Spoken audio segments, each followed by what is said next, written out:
Welcome to the Sleeping Barber podcast. Post-pod. Post-pod.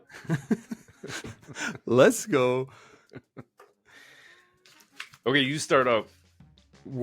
So fantastic conversation around effectiveness with David Tiltman from the SVP there of WARC. And I think what I love most about this is it felt like a lot of the challenges that we have marketers have is widespread, and it's not just here in North America. It's everywhere. And I think that for me, when I try to compartmentalize it and think, well, what is the nuance here that we're all struggling with?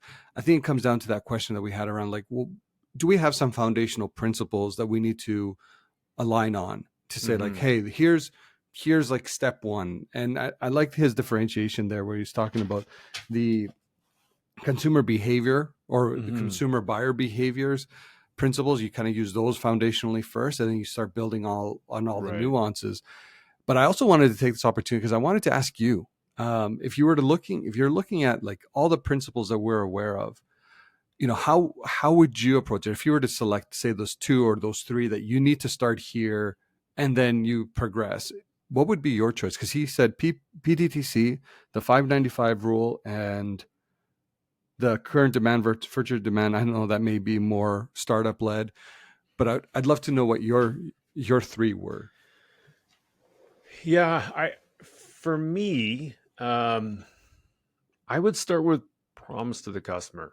And so my reasoning for that is, first of all, I love the language of it. Yeah. And it's a challenge in a way. So it creates an opportunity for dialogue. So normally marketing teams go, they take orders in a lot of cases of like, we got to get this offer in the market. We have to focus on this. Or in some cases, the marketing team may say, well, we're going to run a brand campaign. And then there's a creative idea that gets pitched out there. And how do you evaluate that? Who knows? So for me, no matter what the opportunity is to create something in market, and we know the majority of marketing, the responsibility of marketers is around campaign development. Yep. The promise to the customer language is, and the concept and the study and all that kind of stuff, for me is a really, really practical starting point to bring in different teams and people, because to make a promise to the customer, it's a very clearly defined process and what needs to be included. Like, it has to be memorable, it has to be valuable, it has to be measurable. So then once you have that, you need to like go around to like the logistics team or the purchasing team and go, this is the promise we've all agreed to. Can we deliver on it? Right. And so then all of a sudden you create this idea around, like, without even knowing physical and mental availability, you're creating a conversation around the principles of physical and mental availability, as opposed to just saying, oh, we need top of mind awareness. Yeah. So for me, that would be the first starting point. And embedded in that then is like the current future demand, the 595 stuff. The long and short of it is a big component of that. It's How Brands Grow, I think, is an amazing series of books. I love the Amber Fast stuff, but it's not easy to consume. No. Like, it's a really heavy, it's a difficult read, because they're concepts that are not impossible to understand by any stretch, but they're just A, different than what we believe a lot of times, and then B, it's a lot of evidence science kind of literature. Yeah. So they're not, it's not pablum. You know what I mean? It's not a meme. It's not a meme. No, definitely not a meme. Yeah. So for me, the 595, the promise to the customer is like where I would start with all that. How about you? I love that you went there in the context. Like, I have become a huge believer on PTTC, and I'm with you in that is 100%. Like, it should be the foundational principle that you kind of look at any campaign from, and anything that you want to do, essentially. And I would also agree, the 595, the 60/40, et cetera, become like byproducts of that. I would add category entry points there. I think that's very important. It's very important part of actually developing a product based on the needs of the consumer, but also like finding the right category entry points that you can build off of a promise that you're trying to make to that customer. So I think those ones are really closely linked. And maybe selfishly here, I also love ESOV. Mind you, that's probably a little bit further away. So it comes back to the measurement and kind of a little bit on that side. But I would say like PTTC, the category entry points, if I'm almost kind of going sequentially, then who you're targeting. So the 5 versus the 95-5 rule, your budget becomes a 60-40, and then measurement from an ESOV perspective is kind of like how I would approach it. Yeah, it's. I think those are great. I mean, as you're saying that, I'm also thinking about, okay, so promise the customer need to talk to store operations and logistics, right, and product development. 595 and ESOV for that matter. You need to talk to the executive team, but for sure the CFO. Yeah, and then totally better talk to him or her. Yeah, and then what was the third one you said, or fourth one you said? 60-40, the budget split. Oh yeah. So yeah, it's basically all those same people, but it facilitates conversations, with other people and kind of gets to that how component that we talked about with Kai and Hannah. Yeah, and I think that's interesting. And really, you may need to bring in somebody to be sort of that change agent that you can shoot a messenger if you don't like the message, that's true. Because if you bring somebody in internally to be that change agent, that actually may backfire on that person, because for all the things that have been said over decades about marketing and talking about why it's not about the golden circle, why it's not about hierarchy, like Maslow's hierarchy. It's not about brand archetypes. It's not about a unique selling proposition.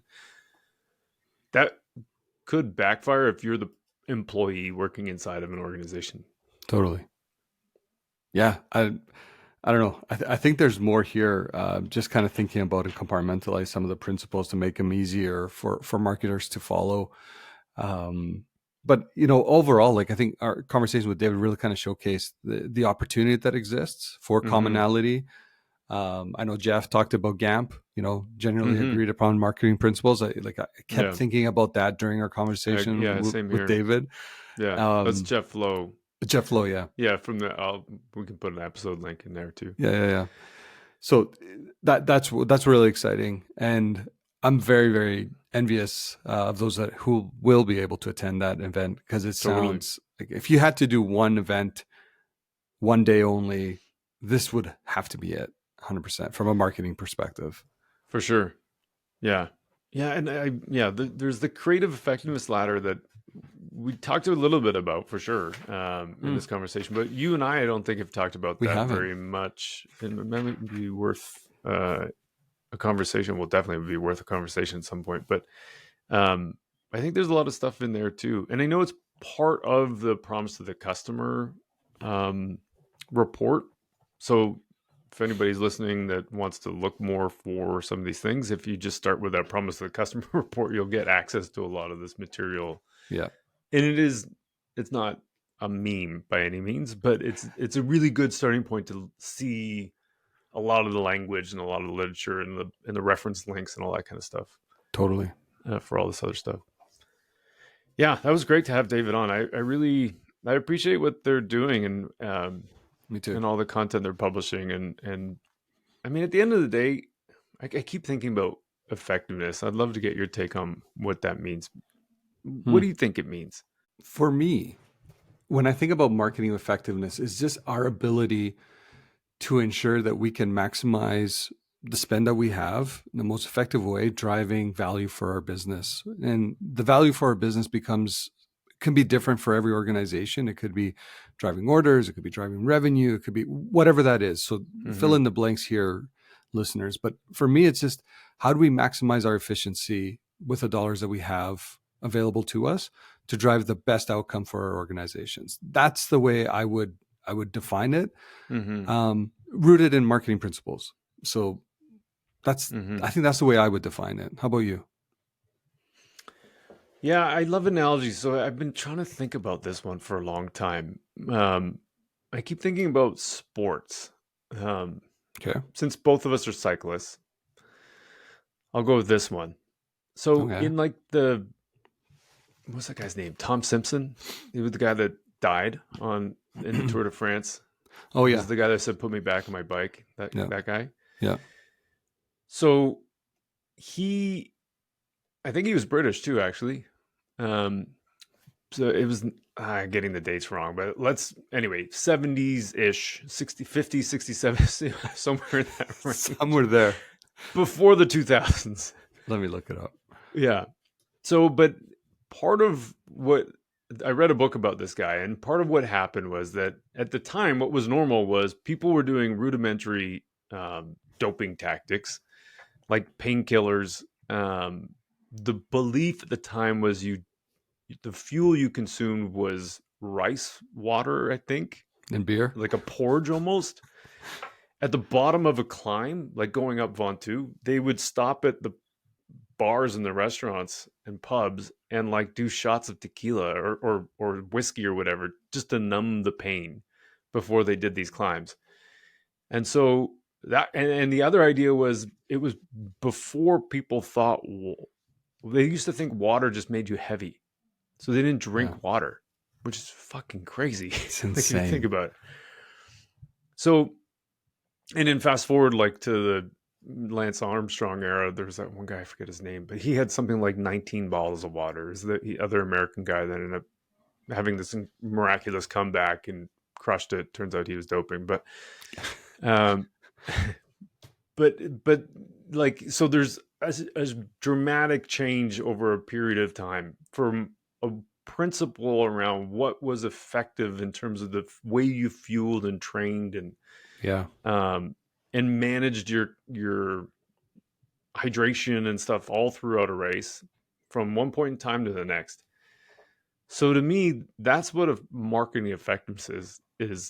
It's really just about applying more scientific principles based on things we've learned to the work that we're doing in front of us. And so a lot of it is the marketing effectiveness material to me is more like the kind of fuel that we do. It used to be like carbo loading, right? And now it's not about carbo loading at all. And so to me, that's like the fuel. And then putting into practice is a whole other thing, to David's point. But I think about it a lot like that in terms of a sport analogy.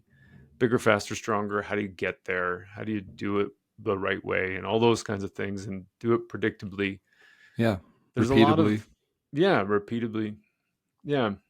I think there's some analogies there. If we think about our own role as like a sports performance. I like that. As opposed to just like, you're effective or not, you're right or wrong. If you don't know effectiveness, then you don't know anything. Like, the debate, the cult thing that you talked about. Yeah, it's not about that. For those following, Tom Simpson passed away July 13th, 1967. It was it was the 13th stage of the Tour de France of that year, as he was preparing to ascend Mont Ventoux. Yeah, like he died on the way up. It wasn't like he went off the cliff and died. Like, like his heart just failed because he was.